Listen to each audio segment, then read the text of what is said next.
We interrupt our program to bring you this important message.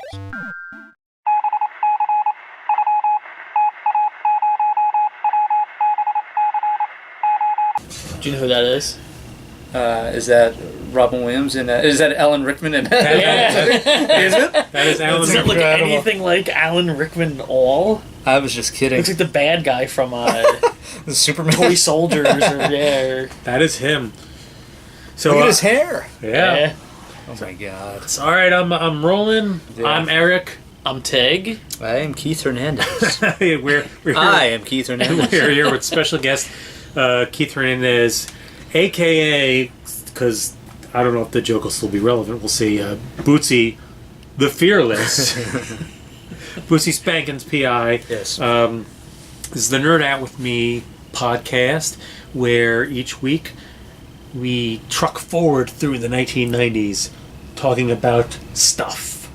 Yeah, especially food and shoes. Food and shoes, as well Shoes. It's a food and shoe podcast. Yes, and Exclusively. movies, video games, television, comic books, geek stuff, whatever from the 1990s, where we start in January of 1990, we finish in December of 1999. This week we are in July of 1991. Oh, it's sweating up here.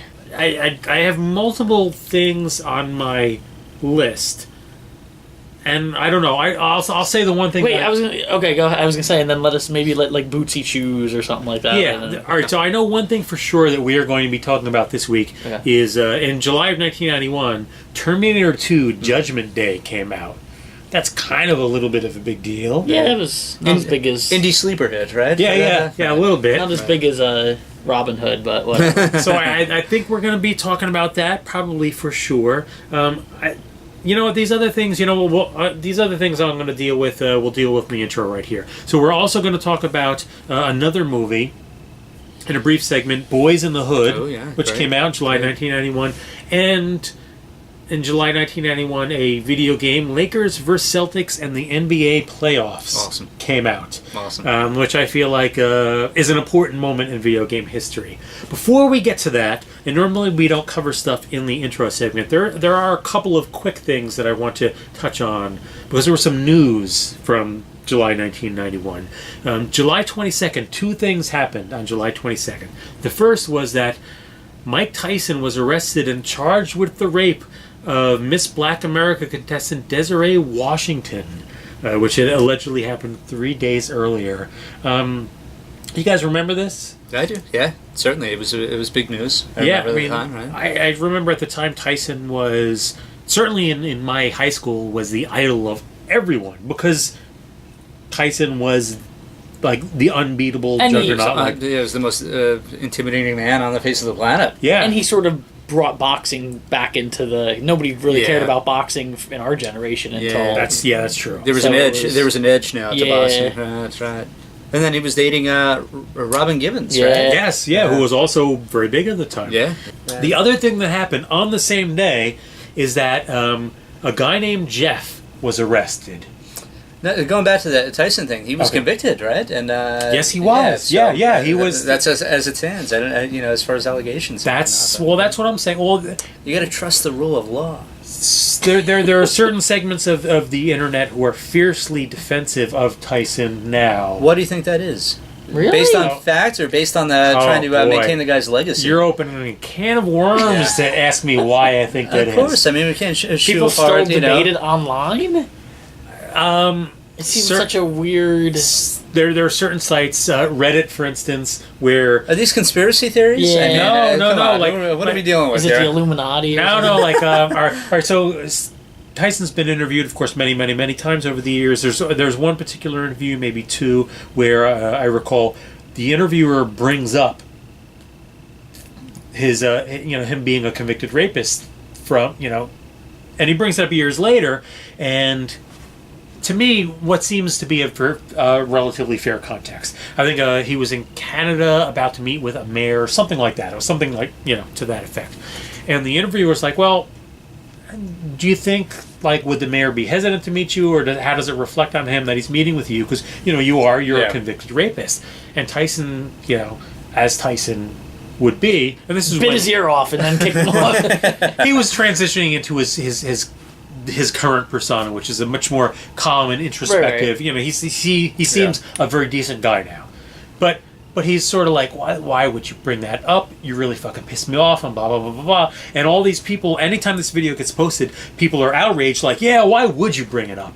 And my attitude is sort of like, well, they would bring it up because he's a fucking convicted rapist, right? Right, of course, right. Well, he was convicted and did he serve time? He did, yeah. I don't remember that. You don't remember that? I don't remember him serving. He's got a hell of a a PR guy. If you don't remember, I don't remember him serving time. Jeez, that's terrible. Was it after he lost to Buster Douglas? And he's not only convicted of that, but I mean there are allegations of him beating Robin Givens. Well, I Totally. remember him giving the Barbara Walters.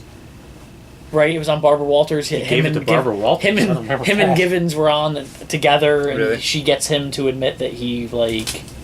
was something. She's good. She's good. That Barbara Walters is. She's something else. She's still alive. She is. Who knows? That's an honest question. She's still alive. I guess I would have known if she. Right? Is she still on The View or no? Oh yeah. Oh yes. Yeah. I guess she must be. Yeah. I didn't want to. Us to segue into right. So what was it? I'm just saying. I mean, like, convicted rapist is a convicted rapist. I don't disagree. Yeah. See, the other thing, same day, is a guy named Jeff got arrested that day. Jeff Galooly?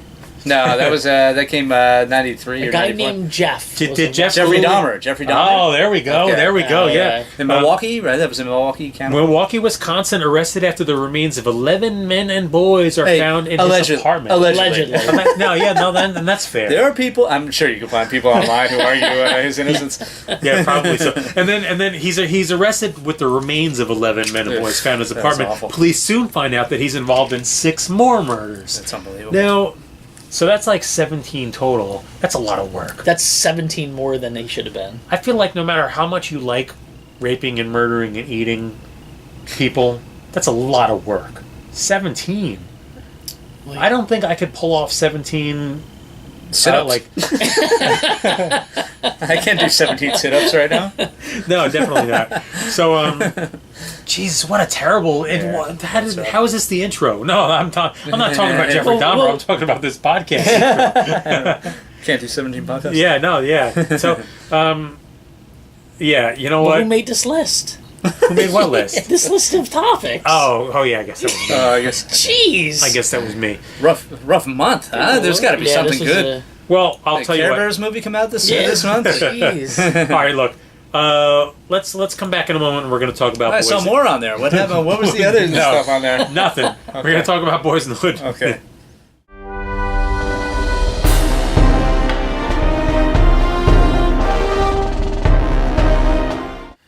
All right, we're back. July 1991. This dude, this dude.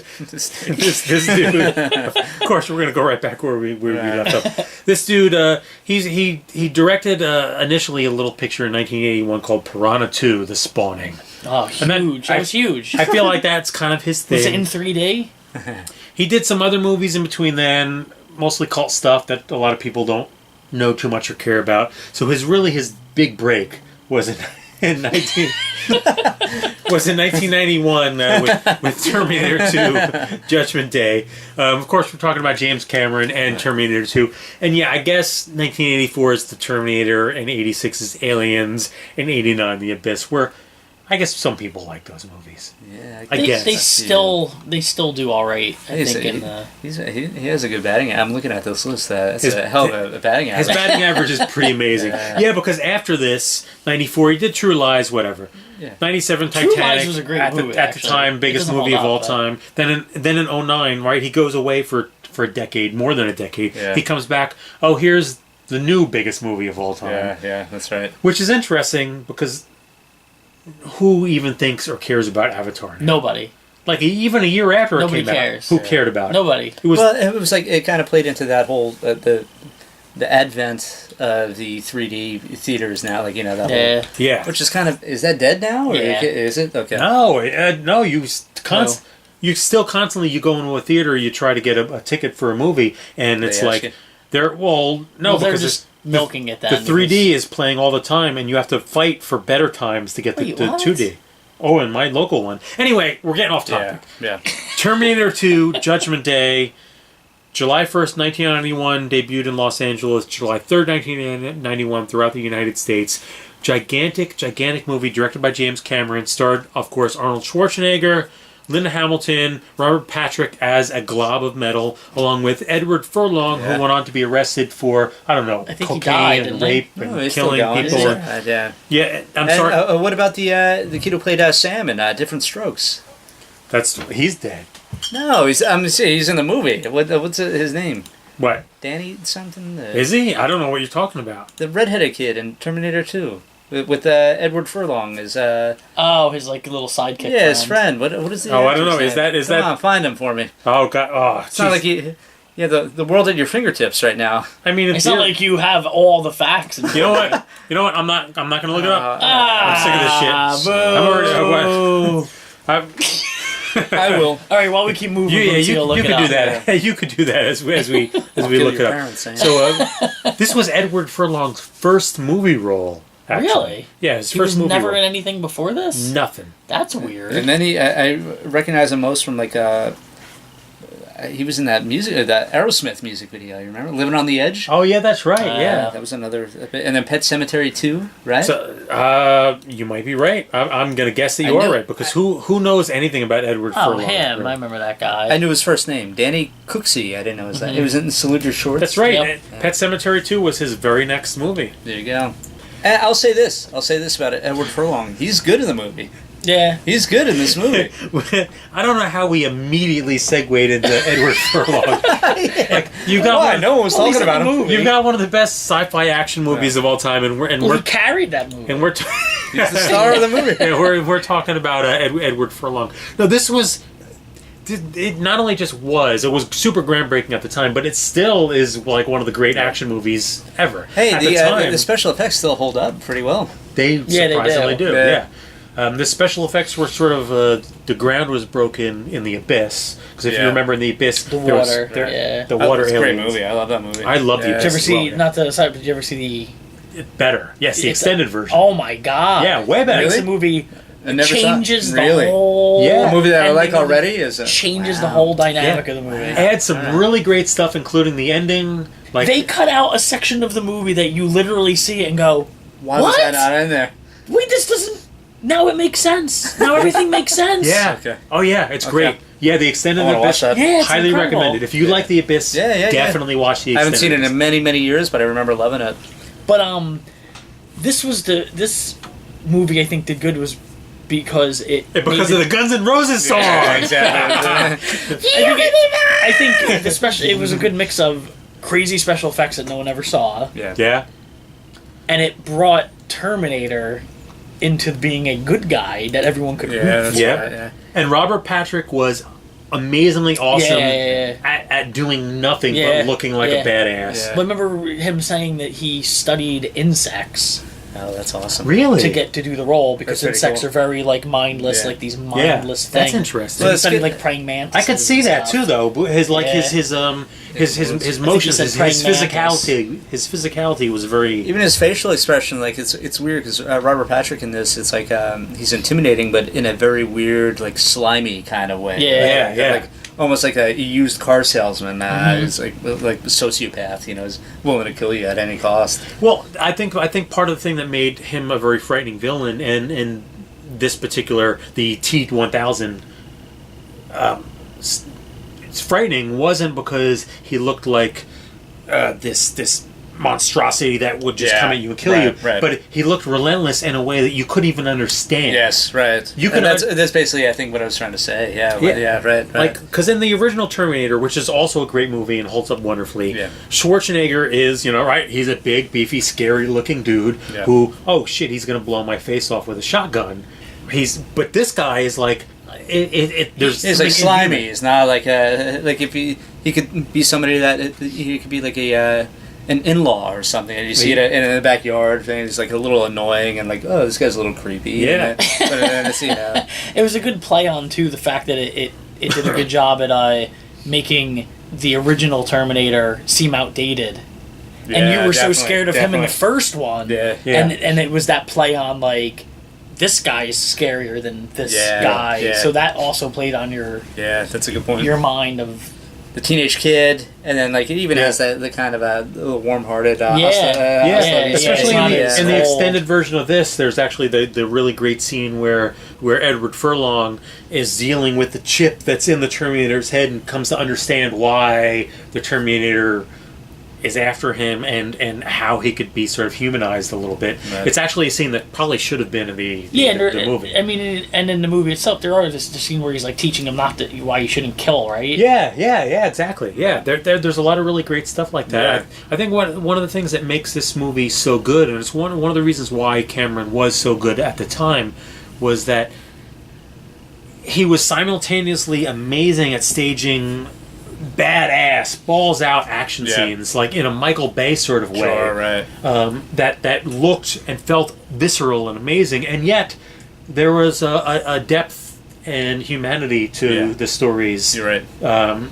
That helped you connect with them. Yes, absolutely. Yeah, you're absolutely right. Yeah, and he's good at that. I remember when this movie came out, it was enormous. For the first 2 weeks, it felt like that every theater was sold out. It was just like blunt. You couldn't get a seat at this movie. I remember the first time I saw it.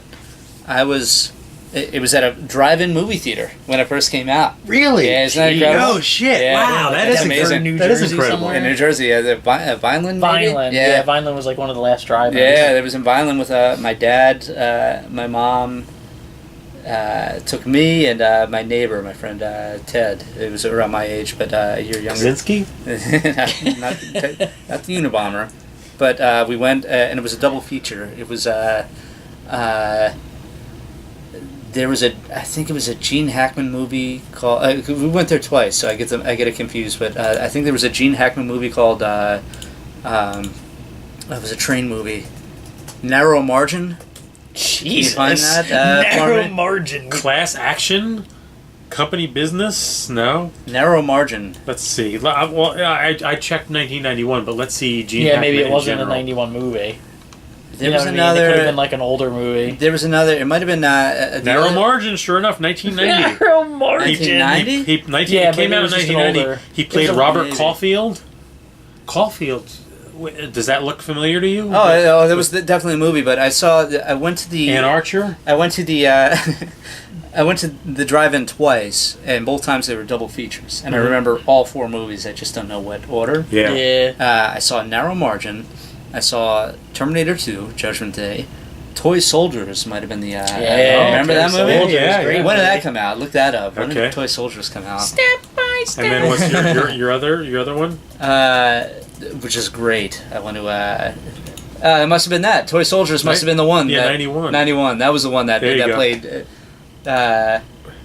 Yeah, Sean. Yeah. When did it come out? 91. What month? Will Wheaton. Sean Astin. Will Wheaton. Will Wheaton gets shot to death by like a helicopter. Yeah. I think in that movie. So that's like Will Wheaton. Sean Astin and Will Wheaton are like the 1 and 2 on the poster too. Look Yeah. at that And what's poster. his name's in it too? Keith Coogan from that's Come On right, yeah. Babysitter's Dad and all that stuff.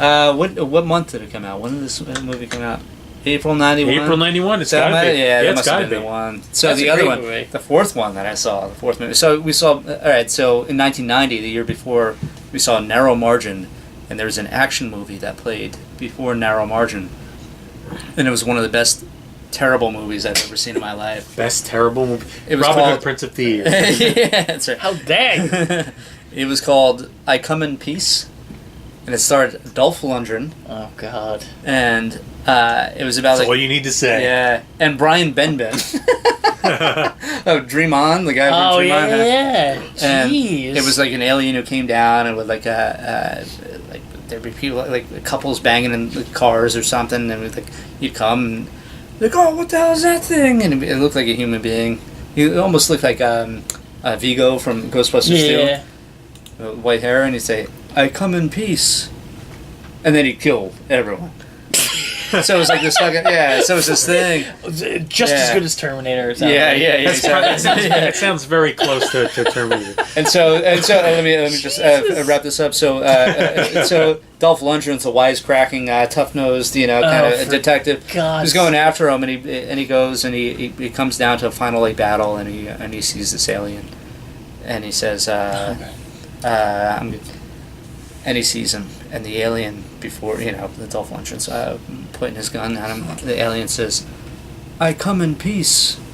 And Dolph Lundgren goes, "You go in pieces, asshole." It blows him He up. waited the whole movie for that line. The whole movie was written I was after gonna that say, line. that was actually the only line written before they came up with the story. The title of the movie. That era of like that being a part of movies all the time, like those terrible lines, is Which Terminator? I don't miss it. Yeah. No, yeah, Terminator was definitely. I miss it. I'll be back. Yeah, no, I don't miss it. And I apologize. I took us off on like a half hour. We are That is what we do. So, all right. By the way, wait, real quick thing. This is the bad guy. Is full circle. I happened to say we covered that. no. It just so happened before we started filming. I said he also looks like the bad guy from Toy Soldiers. Oh, you said that? All right. Oh, never mind. Sorry. And it just so happened that we mentioned Toy Soldiers. Sorry. All right. There you go. Yeah. All right, go ahead. So a couple of key scenes. The scenes that stand out to me. So, one is Arnold's motorcycle coming down the canal in Los Angeles, and the truck blasting through. Flipping amazing. Yeah, that's a great absolutely scene. amazing. Yeah, incredible. The fact that they managed to film Arnold coming out of the bar naked and there's no dong in the shadow. How did they manage that? All the CGI. I don't know if it's I don't know what that is. I think these are the three scenes. The three scenes from the greatest action scene. What's the third Can't one gonna see be? Schwarzenegger's dong. And the final one is the scientist in his house breathing hard, waiting to when he's about to die. Yeah. And he just goes Yeah. He just and outside, stops. right, the chopper's out there, and they're blasting the fuck out of his house, the F out of his house. Right. But the scientist, right? Yeah. I love that guy. Story wise, that was actually kind of poor writing because they introduced him really late. Yeah. And you're supposed Yeah. you're supposed to care about him, Connection, and yet he's introduced way too late. You shouldn't care about him. Right. I think the actor carried that so well. Yeah, good job. Because I felt like Agree with that. they bust into his house, and he's like, I'm a family dude, and what's going on? And he doesn't know that he accidentally created this thing that's going to destroy the future. And the actor made it work so well because I sympathize with him. I see him, and he's like, this dude, he's dying, and I wonder if they cut his scenes like he had early on scenes, and they had to just cut it just because of the way, just to keep the flow. I read somewhere. Oh, go ahead. No, I was going to say. So those are my three big scenes, and I'm being completely honest about the Schwarzenegger dong one because I've always felt like whenever I've seen that scene, like, wait a minute, how do you not? Somebody figured it out. You got to draw this conclusion that probably the two biggest films of that year, '91, Terminator 2 and Robin Hood, Prince of Thieves, the stars showed their asses. Yeah. Right? That's a good point. Yeah. That's making those decisions. Yeah. That's a good point. I heard that. I read that Schwarzenegger with the shotgun. Was it in the first movie or the second that he does the flip shotgun? I think both. Certainly in this, that was his idea. And he supposedly has permanent he broke his thumb or something. He has permanent injury from doing that. Do you know the reloading that he was doing in these movies was his idea? He said to James Cameron, he said, "Well, how am I going to keep reloading driving the?" Well, no. He said and this is super insightful on his part. You would think no, that's why he was elected governor of California. But you think I'm just a dopey bodybuilder who smokes a lot of weed. He doesn't think right. But no, the way he explained it to James Cameron, which made James Cameron get on board with it, was, I'm an android. I'm a robot. I don't need to look to reload. Yeah, he just knows how. I should be doing it sight unseen. Right. I should just be doing it. Yeah, and not going to be dropping bullets into right. And he's so right because in both movies that makes him more mechanical. Totally. Inhuman. He, you know what? I think in retrospect everyone likes Arnold except for people who've lived in California. But no one would claim that he's a good actor. Yeah. I don't think. Right. But he's perfect for this role. We didn't even mention Linda Hamilton is amazing in this movie. Oh my god! Yeah. Oh yeah, I didn't mention her. I've talked more about Furlong than I have about. Well, I'll say this on Linda Hamilton. All the press. I remember at the time she got tons of press for getting super in shape. Right. And she's in like a tank top for the majority of the movie, right? Yeah. She sees the guns and stuff. And at the time, it was something you didn't see a lot. So I guess at the time, I understand why it got a lot of press. Now it would be like, look, that's women in action movies. That's what you do. To be expected, right? Yeah. It was rare back then. But it was groundbreaking at the time. There weren't. I'm not to cut you off, but like there weren't many before this, like strong female character. Alien. Not in that way. Alien. Carrie Fisher in Star Wars. I think you got to get it. But not in like a muscular kind of physical. I was gonna say, and even an Alien. She did before the garbage chute scene. She took She took the rifle. She's like, get in there, fly boy. And she's blasting away on her own. But her and Sigourney Weaver weren't. They were both feminine. And they were like, in a more feminine way. They were like, they muster up the strength to be that way. Where what's her name is even Linda Hamilton was in the first movie, right? But in this movie, she's just badass. Right from the beginning. And story wise, it makes sense too because by the time this movie comes around, she knows what's coming. Everyone just thinks she's crazy. So she's like planning for it. Yeah, it's cool, right? But I think more impressive is that her performance in this movie as an actor. She really gets across the idea that people think that she's this paranoid person who believes the end of the world is coming and look, you're just a nut lady. Yeah. But she actually is completely cognizant of the idea that no, this is happening. It's true. I know what's happening and like there's layers there that she to me convincingly gets across. Yeah. Oh yeah, totally. Yeah, I agree with that. And also. I'm glad that this movie came out because she wound up hosting Saturday Night Live when this movie came out. And it's one of my favorite episodes. Yeah. Massive Head Wound Harry was. Yeah. She's in that. Where the dog's trying to rip the thing off of what's his name's head. He must smell my dog. Yeah. Now you know what's amazing. I'm sure there's a story behind this.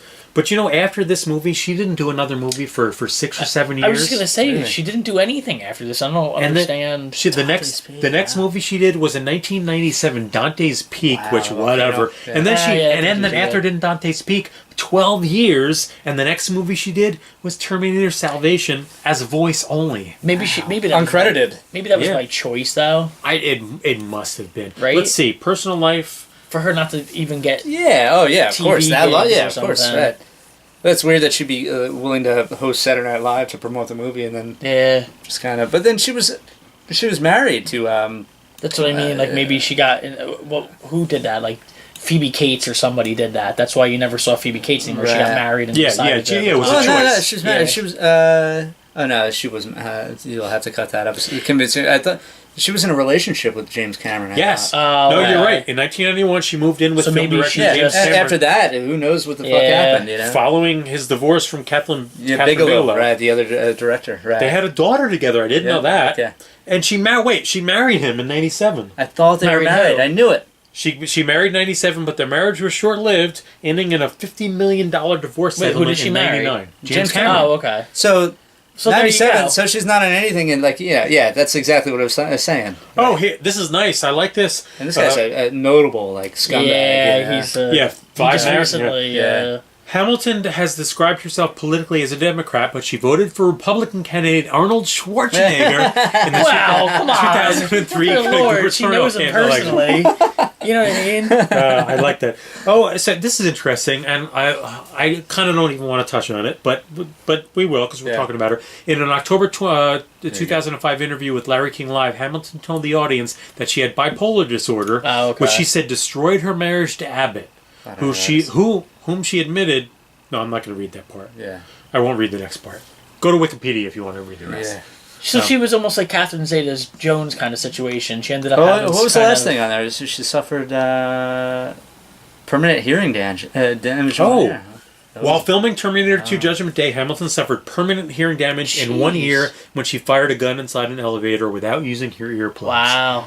And then she married the guy who was responsible for that, basically. Yeah. Years later. Yeah, that's amazing.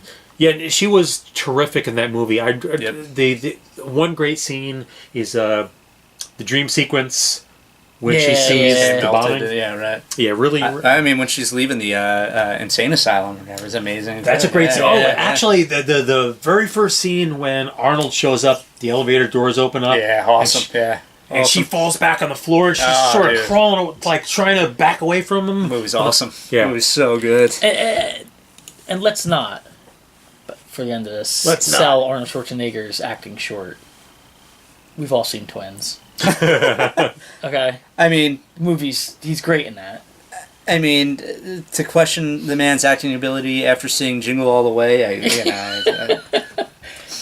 Oh, yeah. Danny Cooksey is the real hero in that movie. right, so Sam here- from Different Strokes. So. Here's the big question. We talk about T2 as if it is by default a landmark classic and everyone should love it and yada yada. But when's the last time you watched it?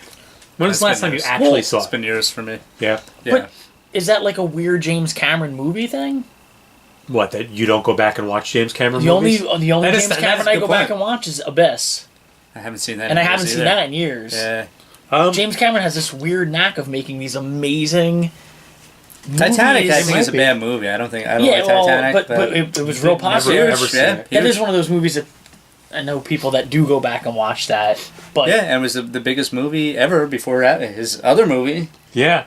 Amazes me. And Titanic, I've only seen once in my life. I've never I gone think back I've to seen see it it. only a couple times, and the one was when I was working at the movie But theater. I mean, I haven't gone back to see it. Right. True Yeah, Lies, I saw in the movie theater. I haven't gone back to see it. True Lies was huge. Says, I watch Piranha Blockbuster. 2, The Awakening, like 2-3 times a year.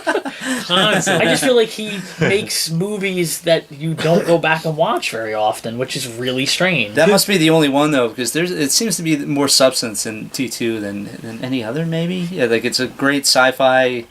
It's the perfect balance of sci-fi and action, I think, with a story, But with great acting and you yeah. know. I feel like if you had T2 and you're like, oh, You know what? would you People watch it? Or people- would you- I want to watch talking about it. I want to watch it. That's the next movie I want to watch. people go back and watch Aliens all the time. People That's love true. Aliens. That is Now- true. now, That is true. Yeah. I do have to say, and I tend to break with the crowd on this, I feel like Aliens is very overrated. It's a good But- movie, but very overrated. I feel like the first, and people hate me when I say this, but I feel like even the third, which everyone despises, I feel like the first and the third are both better than Okay. Aliens.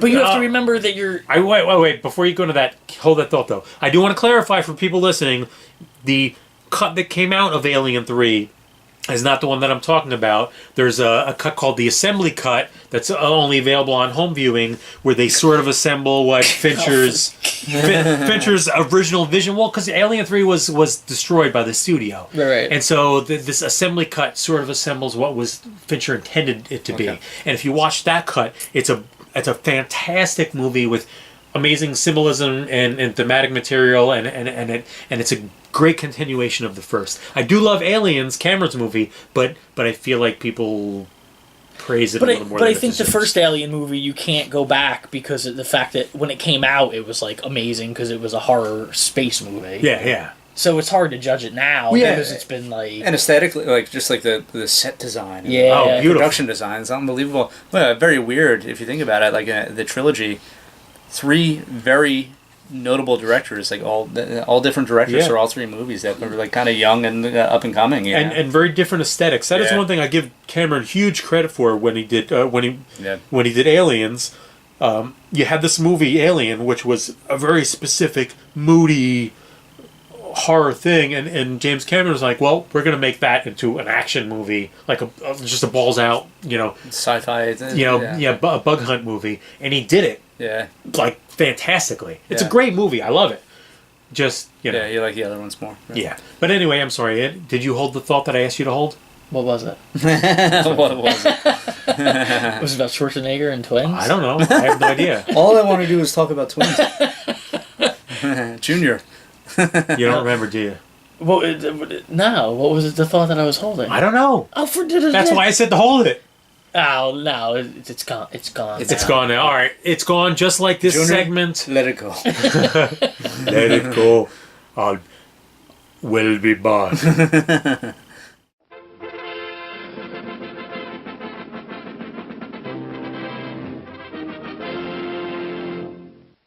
So Boots, you've been a special guest for, I think, 3 straight episodes now, right? 3 straight weeks, and I haven't changed my clothes. Oh yeah, I haven't. right. I'm just dying to shave this mustache. I hope you guys keep bringing me back. You keep pulling me back in. I've been held captive up here for 3 weeks. I'm trying to do the blink the Morse code. I hope you've enjoyed your time with us. Maybe it's not over yet. I don't know. Who knows? Certainly you'll be back. It's over. Oh boy, Guys, it's over. this is it. This is it. It's done. I'll call you. Don't call me. Yeah, it's been fun though. It's been a great conversation. I love the '90s. I truly do, especially this era, kind of '91. A lot happening. So. Yeah. Well, yeah. It's kind of that period when you're discovering, I guess. Yeah, well, it was huge in entertainment and politics and society. It's reminded me of a lot of things of my youth that I had forgotten about or hadn't delved into. As far as we have since Excellent. I've been there, and I'm tired. I'm very tired. You've been up here a long time. Yeah, and I'm not getting paid. This I'm getting paid. I guess. yeah, I guess that's true. So, for you folks who are regulars, next week's episode is actually going to be pretty cool because the Super Nintendo was released in the U.S., and so we're going to devote the entire episode to Super Nintendo. Wow. Eric's very excited. Hey. As a big SNES fan. We may or may not have some guests on board for that one. We're figuring that out as we go. But, I mean, entire episode Super Nintendo, that only makes sense because it's sort of a big deal. I have other shit to do. I assume you're talking about me. Guys! Come on. How much is enough? I haven't seen my family in 3 months. And for you Patreon listeners, there's going to be a bonus episode. I'm not going to tell you what it's about because I have no idea yet. It's going to be a Bootsy choice. It might, yeah, maybe so. I'll phone it in. Yeah, so for you folks who don't know, if you check us out at patreon.com/nerdoutwithme, you get all sorts of extra bonus stuff, and that's it. So, yeah, I don't feel like doing more. More of that. Okay. Yeah, you go ahead. Go ahead. You get bonus stuff. See? Like extra videos, and then there's videos. There's a little bit of erotic, sexual, psychological nudity. Yeah. We haven't had any psychological nudity in a while. I guess that's true. No, I feel like both of you eating hot peppers is psychological nudity. Yeah. That's true. That is true. I forgot I did that. How could you forget? Yeah. Do you want to go down and get another one? No. Are you sure? I don't. No. I mean, yeah, I feel like that counts as psychological nudity. Yeah. Other than that, you guys can find us at nerdoutwithme.com, as well as on social media sites. You just search Nerd Out With Me, it pops up, blah, blah, blah, yada, yada, yada. Go screw yourselves. I've been Eric. I was Tig. I am Keith Hernandez. See you guys next week. Bye.